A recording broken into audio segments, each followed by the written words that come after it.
Hello les gamers, on va parler d'un autre sujet dans nouvel épisode d'une autre chronique dans ma série. Je pense que j'en continue plusieurs. Et aujourd'hui, on va parler d'un jeu que j'ai particulièrement aimé pendant mon enfance, qui s'appelle Age of Mythology. Je vous montre, pour ceux qui ne connaissent pas.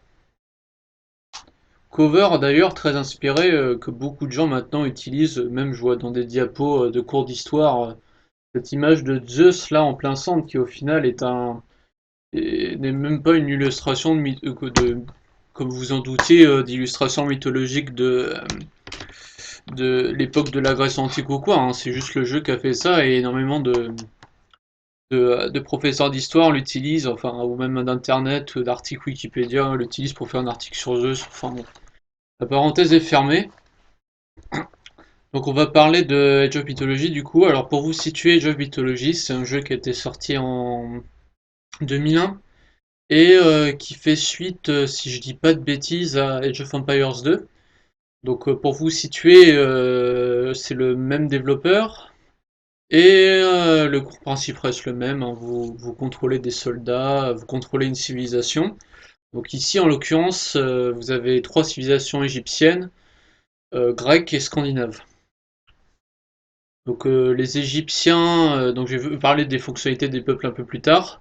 Donc en ressources, si vous connaissez pas le principe des jeux de stratégie, en gros c'est tout simple. Créer des ressources, ensuite forger des bâtiments, forger, créer ensuite des soldats et puis élaborer vos stratégies pour pouvoir attaquer l'adversaire dans sa base. Voilà grosso modo ce que c'est. Si je pouvais donner une analyse un peu plus approfondie que sur le jeu en lui-même, enfin un peu au-delà, ce jeu est excellent dans le sens non pas que les combats étaient très énergiques pour l'époque, etc. Une durée de vie quasiment infinie si on ne parle pas du mode scénario. Non, vraiment, ce serait pour ses musiques. En fait, pour tout ce qui est de loin ou un rapport avec la mythologie grecque, scandinave et égyptienne. Et non, mais les musiques sont vraiment très belles et elles sont proches de ce qu'on peut écouter dans des instruments. Vraiment, on se sent dans l'atmosphère. Si on joue les Grecs, on se sent dans l'atmosphère d'un peuple grec, on se sent dans l'atmosphère égyptienne et on se sent dans l'atmosphère scandinave. Et de plus, on peut apprendre, enfin moi personnellement, j'ai appris un peu ma culture de tout ce qui concerne mythologie et religion grâce à ce jeu. Il est vraiment excellent, vous cliquez sur une créature, n'importe quelle unité, et vous pouvez apprendre ce qu'est son histoire, ses évolutions, etc. Enfin, pour moi, c'est excellent, quoi. Ce jeu ne fait pas que jouer, se divertir, ça permet aussi d'apprendre de nouvelles choses. C'est ça que je trouve incroyable dans un jeu, c'est pas, enfin, comme je le dis, c'est pas seulement de s'évader d'un monde, c'est aussi pouvoir apprendre de nouvelles choses. Pour moi, ça reste un jeu magnifique pour ça.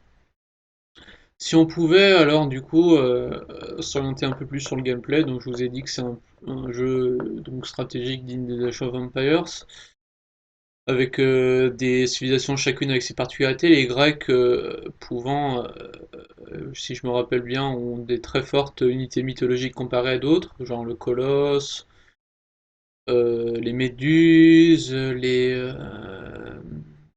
Cyclopes.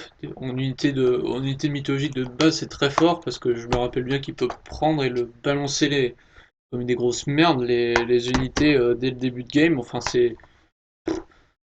pour moi, les Grecs c'était très fort à ce niveau-là et au point de vue amélioration aussi des armes. Ensuite, on a les et sont plus. Ah oui, ce que j'ai oublié de dire sur le Age of Mythology, c'est que vous avez une nouvelle ressource qui sont les prières, qui permettent d'augmenter du coup la ressource faveur. Oui, c'est bien ça, faveur qui permettent de produire de nouvelles créatures mythologiques ou certains pouvoirs accordés par les dieux. Oh. Et, euh,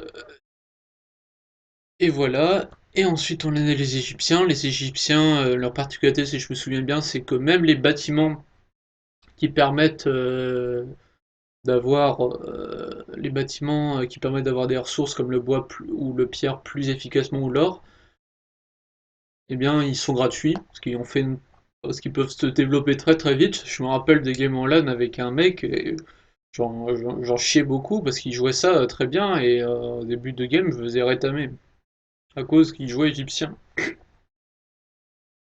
Et ensuite, les Scandinaves, leur faveur, eux, peut se faire en combattant. C'est typique scandinave, c'est logique.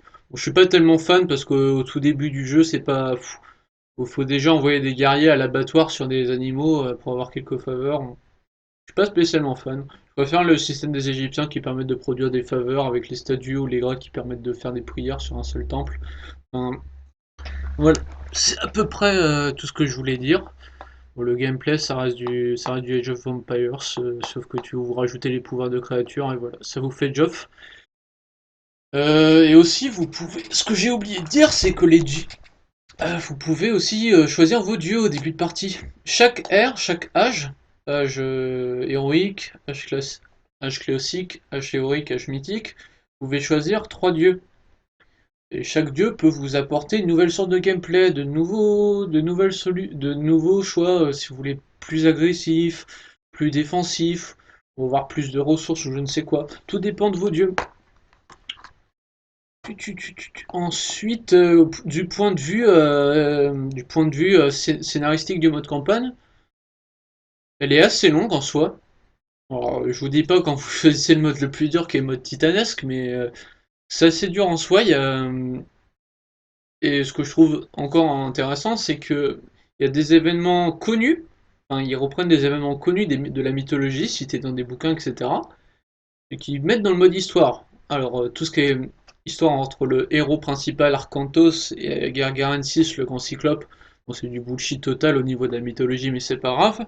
Ça fait des spectateurs, ça fait de l'action. Non, non, quand je disais événement connu, moi je parle de l'ouverture des portes du Tartare pour libérer Chronos, ou bien qui a été emprisonné, si je me rappelle bien, pour avoir essayé de bouffer ses enfants. Vous me direz dans les commentaires si je me trompe ou pas. Et des événements comme la porte du Tartare, la porte des Enfers qui a été fermée par Thor, et la rivalité entre Thor et Loki. Enfin, c'est c'est vraiment très très bien fait, vraiment un très très bon renseignement historique sur cette série. Qu'est-ce que je peux dire d'autre? Bah non, j'ai à peu près tout dit. Donc les points de vue, pour conclure sur ce jeu que je trouve magnifique, c'est une rejouabilité très grande. Euh, non, franchement, un gameplay très facile à prendre en main, etc. Avec un grand choix de stratégie avec les différents peuples. Et si vous voulez en savoir plus sur les mythologies et commencer des jeux de stratégie, non, c'est vraiment un bon jeu pour commencer. C'est vraiment un bon jeu pour commencer. Bon, je vous parlerai pas plus de la nouvelle extension qui est sortie sur Titan, qui permettent de construire un nouveau bâtiment, donc l'âge des titans après l'âge mythique, qui permettent de construire des titans pouvant balayer en miettes, enfin de façon très énergique une armée, et qui, franchement, si on compare les DLC de merde de Call of Duty, qui vous donnent juste des armes et qui apportent aucune modification sur le game, enfin, énorme sur le gameplay, là franchement ça vous apporte une nouvelle unité avec 15 milliards de vie, etc., qui permet de tout latter, qui rend les combats d'une intensité meilleure. Et pour finir aussi sur cette petite chronique, c'est que ce jeu-là a 15 ans, putain. Enfin, 16 ans maintenant, plus de 20 ans. Et ils ont, à part un remake HD qui coûte 15 balles sur Steam, qui est, franchement, à part avoir ajouté une campagne avec deux nains, c'est pas ouf ouf ouf, hein. Et à part ça, j'ai pas encore testé. Vous me direz si vous l'avez testé, la campagne des, de la Chine. Non, franchement, faudrait qu'ils.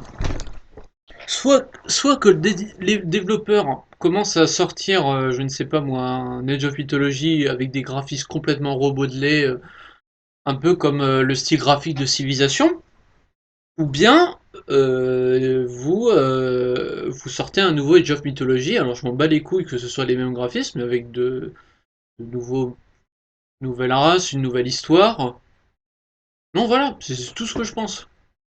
Bon, sur ce, j'espère que vous avez aimé la vidéo. Je suis encore désolé pour la qualité qui est tout simplement dégueulasse, qui relève la qualité d'une caméra d'un gamin de 12 ans, mais bon voilà, j'ai pas beaucoup d'argent sur moi, et donc si vos vidéos vous plaisent et que je vous aimerais en avoir plus, j'ai l'idée de faire un sondage Tipeee pour essayer de m'acheter une caméra pour essayer d'améliorer la qualité de mes vues.